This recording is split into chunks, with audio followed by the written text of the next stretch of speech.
I'm going to talk a little bit about some published work and then move into some newer unpublished studies. So this is work published a few years ago by a couple of former postdocs, Karimi and Eftekharpour, just showing a very nice integration of neural stem cells derived from transgenic GFP mice into the host white matter. And they're very efficient at making myelin, as illustrated by the myelin-basic protein. This is just an example of a GFP labeled neural stem cell remyelinating an axon.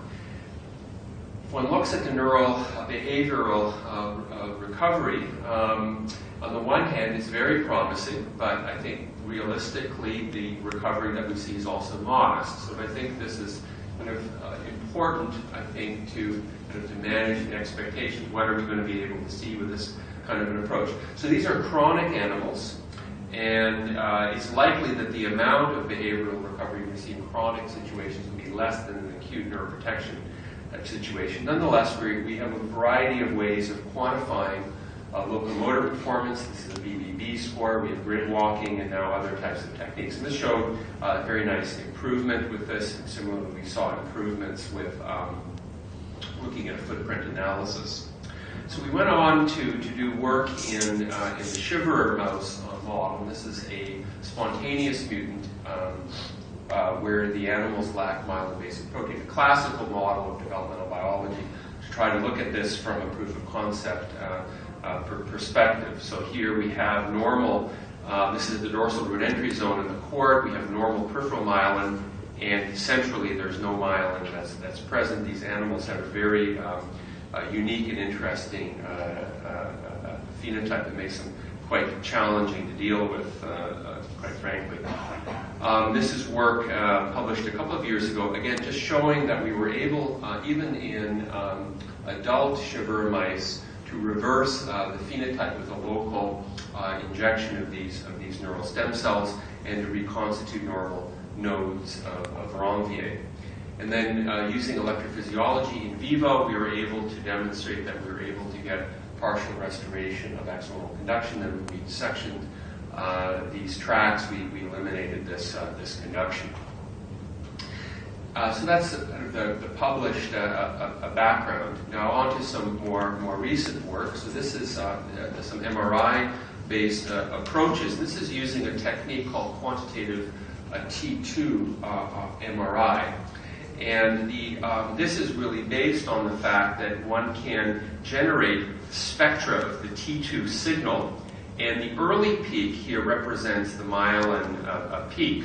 One can then take that quantitative data, go back to the raw MR images, and one can pseudocolor these images. So here's just an example of an animal with a chronic lesion, and the white area here on the T2 represents an area of significant demyelination. This is what this looks like in the pseudocolored image. And this is an animal that has now received a transplant, and it looks blue. There's a shift in the spectrum. So this is one way in vivo to try to get a handle using non-invasive imaging in terms of the remyelination. Now, Eva alluded to the issue of the glial scar, and James is going to talk about this quite a bit, but this is certainly a significant issue. Here's a chronic lesion. Here we've labeled this for chondroitin sulfate proteoglycans, and there's quite a significant expression of CSPGs.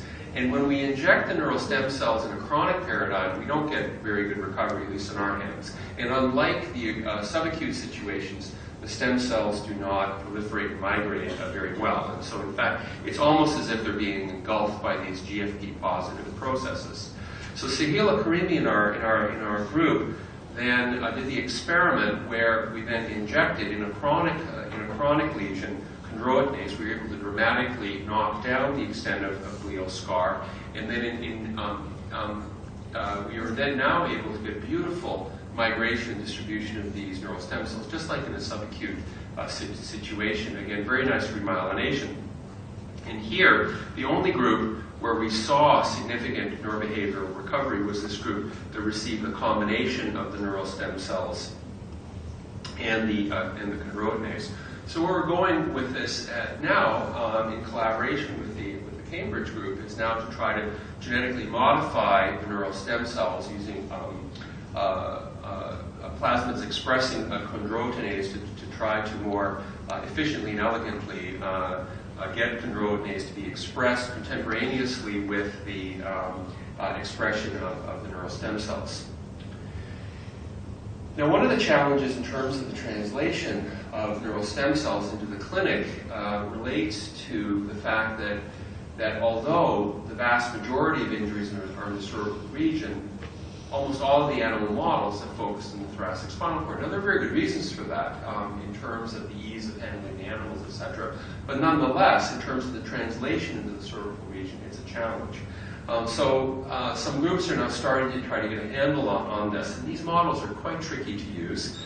But I'm going to present some initial results with a C6 model. The beauty of this model is one has a very rich innervation through the brachial plexus into the forelimb, and one can do very precise neurobehavioral and electrophysiologic measurements of forelimb function. So it's actually a beautiful model from that regard. Just some in vivo images to show you the method by which we do these injuries. And we use a clip compression model that produces both a contusive injury and a period of ongoing compression. And then we use an intraspinal injection of the neural stem cells.